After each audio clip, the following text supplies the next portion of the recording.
What's good, YouTube? And welcome to the house. My newer computer is working, trying to save as many files as possible.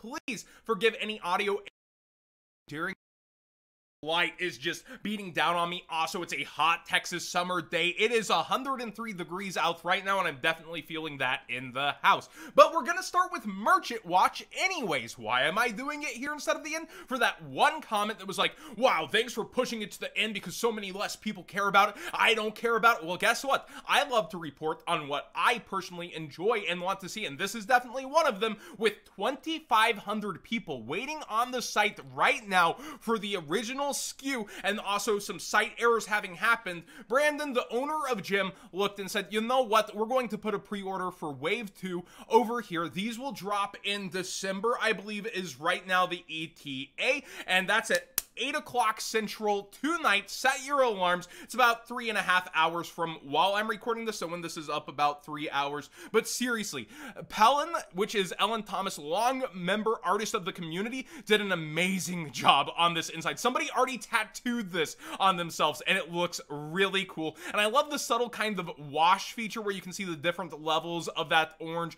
within, but it's not like overplayed. So again, that is around $40 over on Gym Accessories. Code HOUSE10 for 10% off if you do have time to punch that in. And Wave 2, at least there's going to be more of them for all of those people that are waiting to try to get in if you don't get one that's going to ship immediately. Also, Mana Moon, code What's Good 5 for 5% off and to support the channel directly. The Frog Army looks great. If you just discovered them because you're a Sprite player, even you're allowed to buy one of these. And the deck box, oh, so many good deck boxes lately. Look at this bad boy. So we have two amazing deck boxes dropping this weekend from two different companies with just amazing artists working on them. I love the Ronin Totem little center there. Oh, it's so awesome. Really good prices here too. I believe it's $35 on the deck box. Yep. And then you have the playmat starting at 30, cloth mat at 65, field center at 25, and you have sleeve options available also. So again, tons of awesome artists working on all of these, and just great releases. I know I've shouted them out enough. Millennium Threads lately, code What's Good 10 for 10% off. Look at that, 3 different codes all along there. But I wanted to show off how some of these have come in person because he's working on your orders right now. The hoodies just pop on another level to me. I told you guys I thought they were the better value at $54 after the code. I love my shirts and hoodies to be as loud as possible as at an event, so people can find me should they need to find me. And the Blue Eyes and the Pot agreed do just that. I kind of like that experimental black and white Blue Eyes one also. So again, Millennium Threads, really awesome work, and I wanted to let you guys see some more accurate colors slash, you know, the hoodies here. And I told them you need to work on putting the hoodies up on the side and that stuff because they're just, again, another level. Now, non-sponsored merch here, we do have over on Hot Topic the blue Kaiba trench coat. I love the blue trench coat, and whenever I hover these, they say low stock, so I might get that sooner than later. I usually try to wait for 30% off or buy 2 get 1 free on the site. They are like, when you look at this Blue Eyes tie-dye I think I featured before, it actually is already out of all the larger sizes fast, and that happened with the Dark Magician shirt too. So they have 3 new shirts. I've seen this Millennium item shirt like that Yugi shirt before somewhere though. I have not had it yet. And then this shirt is really freaking cool. You have Dark Magician Girl, Dark Magician, and Buster Blader with this Yugi silhouette also going red. And finally, we also have, well, I actually don't have it pulled up. There's an alternate.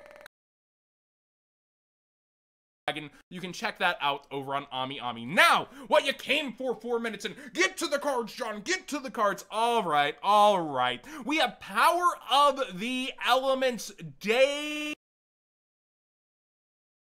Everybody's been waiting for this one, right? They've been wanting to see how the prices would line up. Well, I would still give it through the weekend, but you are going to have regional hype. There are 7 regionals this weekend, so people will be looking at results, starting to jump from there and having that knee-jerk reaction. But early on, Sprite Blue, you know, dropping from that 100 down to 90, now down towards $76 as a market price, but not the most listers. Also, the Tier Lament Field Spell really pushing up past where I thought, but I think a lot of people plan for the future now when they're buying Yu-Gi-Oh cards. It is around 62 to 63. $43. Ultimate Slayer, where some of the pre-sellers called it at, is around $50 right now. Martha, why'd you say that name, is right at $20 where other people thought it would be at.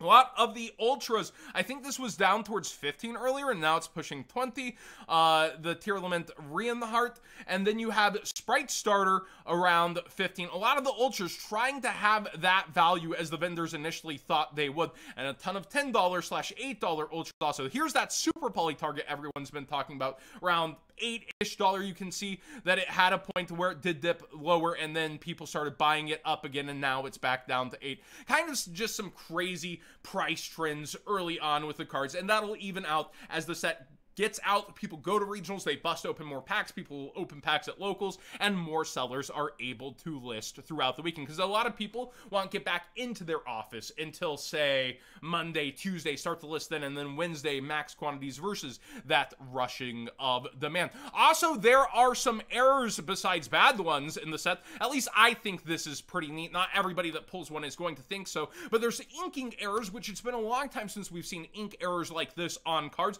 and a lot of people are pulling them. I think they're pretty neat and kind of special, but again, some people will just yell quality control, quality control. I like seeing misprints like this, honestly. It's more of the unique side of products in the printing process. Be aware that we're seeing these, and there are reports on Ultras and Secrets, but I have not seen them yet. I've seen Supers heavily affected. Tag me on Twitter if you have an Ultra or Secret that has happened to out of Power of the Elements. DD Crow is skyrocketing to the moon. I didn't know crows could fly all that way high. But seriously, the Starlight Rare is way up there, and I warned you guys that at some point this was likely to happen with this card. The Ultimate, of course, also spiking hard, but every single version of DD Crow is up there for the budget wanters just to have access to it. It's pretty good in this format, and we see that Legendary Collection Kaiba, Dual Devastator even, so many different versions are really going up there in price. So be aware, if you have DD Crows, they're carrying extra value, but even with this many printings, yeah, they're getting up there. Ghost Bell, also the Starlight Rare, was targeted. We kind of touched on that quickly, but of course other versions like First Ed, OG Secret will start to go after that. There's still a lot of cheap versions, and wherever Crow's good, usually Ghost Bell is good to a degree also, and the people are speculating on that and spending their money on the top end within this format. I kind of said, right, like Ghost Bell's that format dependent hand trap, and once people speculate in a format, this is highly likely to spike up versus where it was at. A pointer of the Red Lotus Super Rare, the Simo meme. I did mention I needed to cover this. This is one of the OGs. Basically, people are using this to get rid of powered board breakers like Dark Ruler No More, Sphere Mode, whatever might actually threaten their board. They're able to flip this up, and then they're trying to take you out the next turn without ever letting you have access to that board breaker that you're playing, because most board breakers are not searchable or going to be searched within your deck, right? So they're using it for that purpose, and you can see the common out of the structure decks actually insanely low in listings, which was the most budget version. And then you have the original Stardust Overdrive version, which does have a lot more quantities, but is going to have more damaged copies. Winged Dragon of Ra Sphere Mode, speaking of that board breaker, is up to its highest price so far since, I believe, pre-sales, where they were way overselling. So we do see this nearing $80, $85-ish. It's still $81 on the front page, and you see a lot of copies, but some were selling over that just a bit ago. And for the regular copies, the dual power version's pretty much sold out, the circuit breaker version's pretty much sold out, and the Battle City version is almost sold out, which was the higher price one. So, people taking it very serious, this format, as a way to bowl for boards for sure. We have Red Rose Dragon also, I'm just quickly featuring because the regular Ultra is way up in price versus all the others. I didn't know it had that big of a price jump versus all of them, even though its market price was there. And you can see that it has been trending upwards somewhat lately, but not to the greatest of degrees, just a couple bucks. But I think that's worth mentioning that if you have the regular Ultra Red Rose, it's worth a little something extra, especially compared to the blue, purple, green gimmick that is there. The Punks for Foxy Tune they're really low on quantities. And when it comes to something like that, I usually don't like to feature it as it's running out because I feel like I put extra pressure there. But it should be noted that these have been climbing up in price very continuously, and they're about to run out on the market. And from there, they do spike very heavily. And with side sets, the quantities just usually aren't worth ripping the set open, although all the archetypes are good inside that displacement value. It feels like this has stolen the value of the adventure token engine, hasn't it, really? Divine Dragon Ragnarok is a common I did not know was worth $1 for any version, including the liked plays. So let me know in the comment section down below if you know why that is, other than it's just a notable kind of cool comment. The Wrong Dragoon, it's part of the Wrong Dragoon as a fusion. So let me know why that is, or if it's just that memorable, only 2 copies, it's kind of neat. Let me know why you think it's up in price. We have El Shadol Window running out of a lot of its quantities and going up in price from there. And the secret rare is actually more chill than the OG Ultra now, which people are kind of choosing.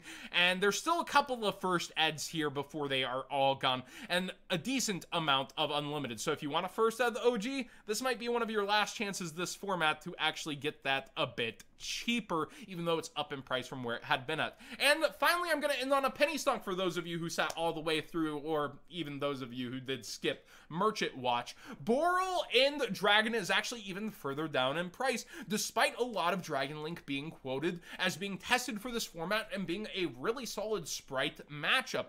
The TCG often follows different routes than the OCG, like how Phantom Knight terrorized over there, or Albaz was tier 0. That's why a lot of people are saying Sprite's not going to be here what it was there. We have an adventure token package full power, right? But we also have Hulk still, and we have all these other crazy things that do end up helping Sprite. So there's this back and forth on how things will turn out, and we're going to figure that out at the start of this weekend and throughout this format.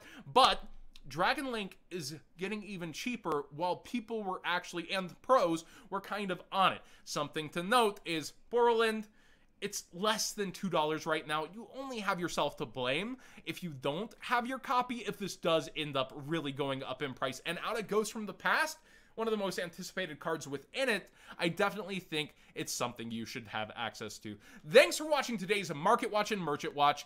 Please subscribe if you haven't already. Give this video a thumbs up if you enjoyed the conversation, and hopefully it did not glitch out too much. I'm gonna go watch Prey over on Hulu. I think that's gonna be a super fun movie. The reviews were good initially. I'm hoping it's good.